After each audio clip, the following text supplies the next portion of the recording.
We are live. Welcome and good morning to the 2024-2028 Sanitation Capital Improvement Plan public meeting. We're at the front end of the capital budget planning process, whereby we meet with all the department heads to discuss their 5-year capital vision, what types of capital improvements they'd like to make for their department to enhance their facilities and ultimately their operations. What we ask all the department heads to do is to go through all of the requests, provide a brief description, and allow for any questions or comments that we might have. If we could start with a round of introductions. I'm Larry Massey, the Deputy Director of City Planning Commission. Vince Smith, Director of Capital Projects. Jacob Rowland, Project Manager with Capital Projects. Matt Torrey, Director of Department of Sanitation. Matt, if you can get started. Great. Thanks for having us. I'll try to be concise. So sanitation has submitted 4 capital projects for this current budget period, 2024 through 2028. Our most pressing need continues to be the construction of a permanent office and warehouse space for our field operations personnel, which operate out of Elysian Fields. As everybody in this room is aware, the former warehouse and office building was demolished after Hurricane Katrina in 2007. No permanent structure has since returned to that space, so sanitation operations has been operating out of 3 temporary trailers since that time. Those trailers have seen better days, and they are on their last leg. They have water and termite damage. We kind of are consolidating from 3 down to 2, and those 2 are also in terrible condition. We've also seen growth over the past 2 decades in our department, going from 20 employees in that 2007 period to almost 80 field operations employees at current moment. So we've significantly outgrew those temporary trailers, despite their very poor and fragile condition. So we have a current project funded through the previous capital budget for the construction of an office and warehouse space there. 5,000 square foot office, 8,000 square foot warehouse. The estimated construction cost for that project is $7.2 million. What we are seeking is funding to cover the 10% contingency costs associated with that project, given the unpredictable and high construction bids that have come back of late. So we certainly, have tried to do our best working with the engineering team to have a sound and accurate cost estimate and budget for that project, but we certainly have seen bids are unpredictable now, and given the urgency of this project and the fact that we really can't tolerate any more delays, given the state of the temporary trailers and the need for permanent housing, we're just looking to have some added assurance in the form of covering that 10% contingency cost, which amounts to a little over $700,000. So the other 6.5 is funded. Is that? Yeah.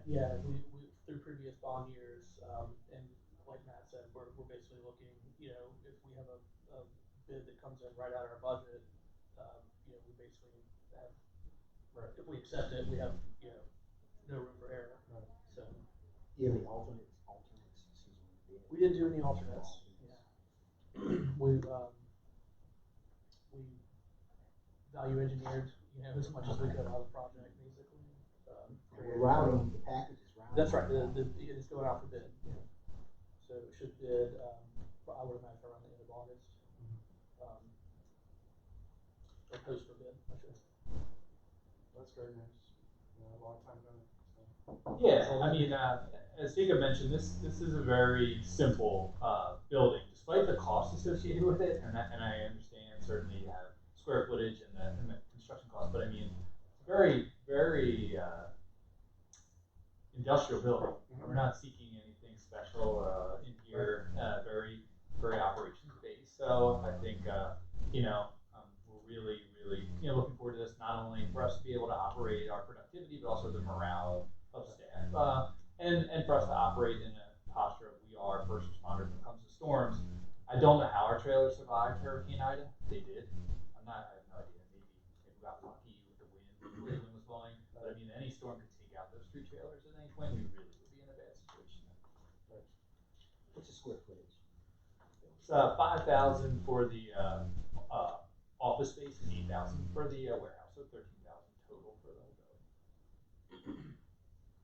So we did, I know that number, for the contingency does, look sizable. We ran into a few design hurdles with the original building that we worked through and were able to secure some funding. And we had low water pressure in the area. We've got a water tank on the property that's, to run the fire suppression system. The slab that's on site was unusable. It had no rebar in it. We had it laser scanned and tested. So it was built in the 40s or 50s, has no reinforcement in it, so we've got to demolish that and replace it. So there were some hurdles to get the project to come through. So we just really want to be able to award it once it comes through.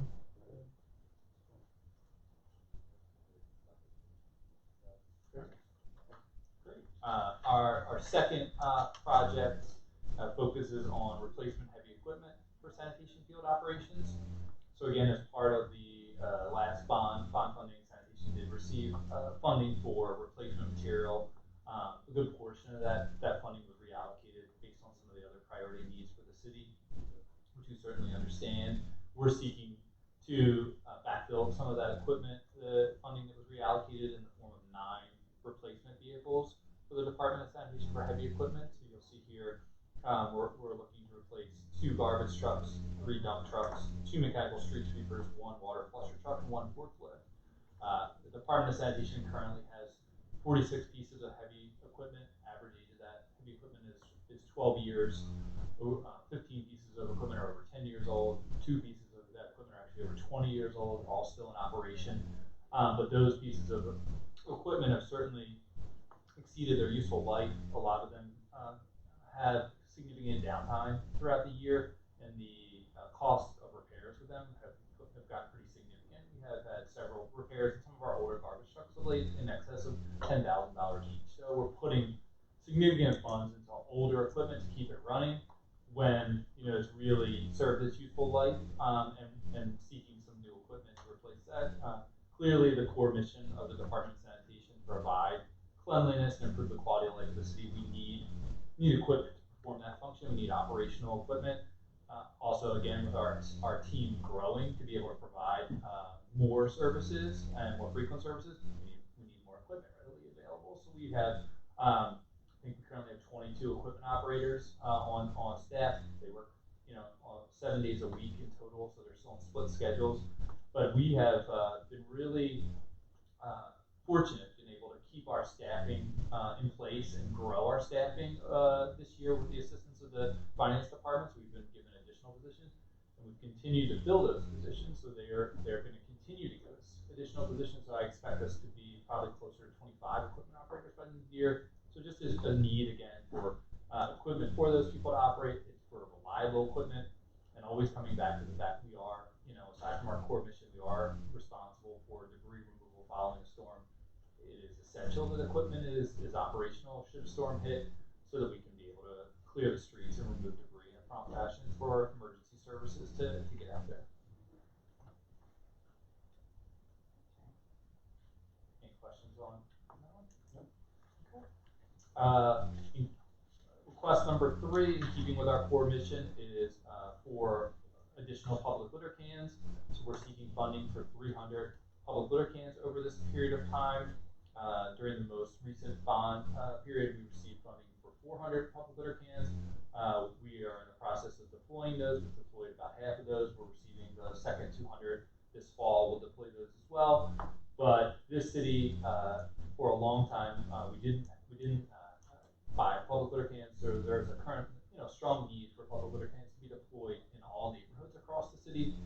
Some of our existing public litter cans are quite old, and while we're able to refurbish a lot of them, some are beyond that, where they've rusted out completely, and we can't piecemeal them together. So this additional allocation of 300 over the next 4 years will allow us to continue to deploy public litter cans to new neighborhoods. It will also allow us to replace damaged and older public litter cans that need to, and it goes in equipment needs, because in order to deploy additional public litter cans, you need additional garbage trucks to service them, and that is a core function of the Department of Sanitation as well.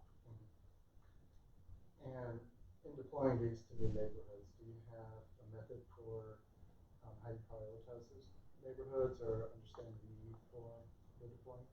So we currently service public litter cans on major thoroughfares throughout the city, so we're really not in interior streets. We interact with council offices and their staff. We interact with neighborhood associations and citywide organizations such as Keep New Orleans Beautiful and other groups like that, and are constantly soliciting their need for where they think good locations would be. When we deploy public litter cans, we try to be equitable in deploying them across neighborhoods throughout the city. So we're looking at a high level at council districts, and we're working our way down into neighborhoods to try to make sure that we're spreading them as equitably as possible and not focusing them just in one area. Our last budget request is for continued funding for curbside recycling carts. So the city continues to be responsible for issuing curbside recycling carts to residents who opt into that program. We continue to see a pretty steady growth in that program. We are right above 50% opt-in participation for the city. What we saw last year, we had a grant from an organization called the Recycling Partnership, where we were able to do some direct mailing to residents. We saw a significant surge in registrations. On a normal month, we may receive 400 to 500 registrations. In the month of those direct mailings, we saw 5,000 registrations. So it was a phenomenal response. Luckily, the grant also provided funding for recycling carts through that grant, so we were able to meet that demand. But what we've seen is a continued increase in demand following that mailing. So I mentioned right now we're seeing 400 to 500 a month. That's up from 200 to 300 a month, which was the average pre that direct mailing. We expect to do some more education and informational campaigns this fall through the partnership with the Recycling Partnership. So we anticipate the demand to continue to be there. And our goal, obviously, is to get as many residents participating in curbside recycling, diverting that material from the landfill, saving the city on that landfill processing cost, and ultimately, aligning with the city's climate action plan and having a strong curbside recycling program. Have you done any kind of analysis on, I say basic, you've got so many carts deployed, their capacity is so many gallons, so that means that much is not going into, a general, landfill, so that's translating into X amount of Savings. Yeah, we see on an annual basis approximately $200,000 in landfill diversion savings. Well, based on the tonnage, if you took that tonnage and the associated landfill diversion cost. I think the city has two areas of focus. One is participation. As I mentioned, we're right around 50%. Certainly there's room to grow there, but also the volume of participation by residents. When we went through this work with the Recycling Partnership, we commissioned them to do what's called a waste and recycling composition study. That happened this spring. We're waiting the results of those things, but that composition study will tell us. They basically took samples from neighborhoods across the city. They followed trucks, garbage, and recycling, and actually took the material from those households and went back and went through it by hand. And they'll be able to say, this percentage of households are putting, contaminating their recycling with solid waste. This percentage of households are putting recyclable material into their solid waste. So to give us an idea of what our actual participation is. And we know that 50% of people have opted in, but are 50% recycling? Are they recycling properly, or are they misusing that can? All that will feed into the city's overall master solid waste plan, which is going to be commissioned, and then more education and information to help the public recycle better. So not only more participation, but we should be seeing higher volume per household. We know when we look at it, we're under. If you look at per household, the amount of recyclable material that we're processing, it's below what it should be. Now this, I'm just thinking about my own personal experience. My wife is, big recycling but she tends to stack it up because the recycling bin where we live is, you know, it's quite a good walk. So sometimes I get tired of seeing the trash, I just grab it and throw it in with the rest of the Better trash. pick your battles. Yeah. So, I need to be more intentional, supportive. So how many cans do you have deployed right now? About 80,000. Yeah. There's a little about 160,000 service locations in total now across the city. Do you have an ad campaign or something? How are you promoting? We don't. The city has historically not promoted carts. There's no office that does marketing. The first real campaign was this last year through the recycling partnership, where we were relaunching recycling after Hurricane Ida. That was a direct mailer to all households, and as I said, it really paid dividends. I mean, 5,000 for a month, that's more than we get in a year. And then we continue to see almost double the demand now per month after that. So I think the recycling partnership is committed to New Orleans and the state of Louisiana growing recycling. We're going to see, we have funding for a campaign this fall, and it'll be more expansive. It will not only be direct mailing, it's going to be digital and, you know, around the city, billboards, bus stops, things like that. But I think the city sees there needs to be some outreach in order not only to get participation, but proper participation. You can't just expect. Keep this to spread by word of mouth. So do you have a budget line item in your operating budget for? Not currently, but we will certainly be asking. Not in 2023. 2024, we'll be asking for one in partnership with the Office of Resilience and Sustainability. With that office reconstituted, we have really good partnership. So yes, we certainly will be asking for that in 2024. Good. And you mentioned an eligible service location. How much of the city is serviced by this? I can tell you what we service when we don't. I don't know percentage-wise. The city doesn't service hotels, bars, restaurants, and multi-unit buildings with 5 units or more. Okay. So, so it's not like uptown service. No, every area of the city that has solid waste service in the city, if you receive solid waste services, you're eligible for free recycling services. It's those essentially those commercial locations that don't receive solid waste service from the city that aren't eligible for curbside recycling. And multifamily 5 or more. Yeah. So mainly large apartment, condominium complexes. Small business, many small businesses that don't fall into that hotel bar category or restaurant are eligible and receive city services for solid waste recycling. And you mentioned the master solid waste plan. Is that in the works now, or is it something that will be initiated later? So the Office of Resilience and Sustainability has submitted numerous grants for this federal money that's out there now for environmental and solid waste opportunities. One of our prime grant submittals was for funding to commission a master solid waste plan for the city.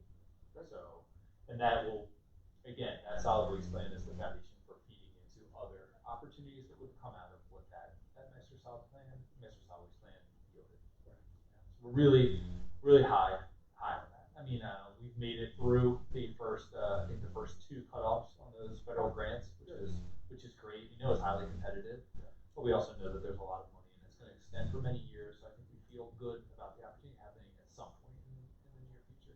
That's great. Yeah.